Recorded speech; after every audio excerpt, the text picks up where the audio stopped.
Bonjour et bienvenue dans la chapelle Saint-Yves qui accueille l'Office du tourisme de Rennes. Donc les grands incontournables de la ville, il y en aurait beaucoup, mais là déjà vous avez un bon exemple de ce que l'on peut faire au niveau et contemporain et ancien. Vous êtes dans une chapelle néo-gothique et en même temps on accueille des expositions d'œuvres d'art. Là il se trouve que c'est Monsieur Lahoulette qui fait des œuvres très originales et très imaginaires et qui permettent de lier l'ancien et le contemporain. À Rennes, c'est aussi ça que vous verrez dans la ville. On va partir de l'ancien de façon un peu historique et chronologique.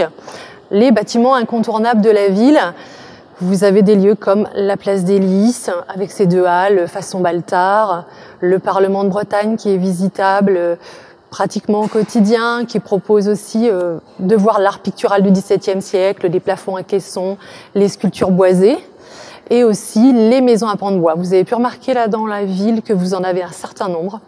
À Rennes, on est ville d'art et d'histoire et on tient à cœur de préserver ce patrimoine-là. Il y en a à peu près 286 dans la ville, ce qui est une des villes qui en a le plus en Bretagne. Donc effectivement, ces maisons très colorées, très contrastées, donnent une singularité à la ville, qui va lier effectivement à la fois l'ancien et aussi un petit peu ce qui se passe à l'heure actuelle, c'est-à-dire les terrasses, l'animation, les bars, les restaurants.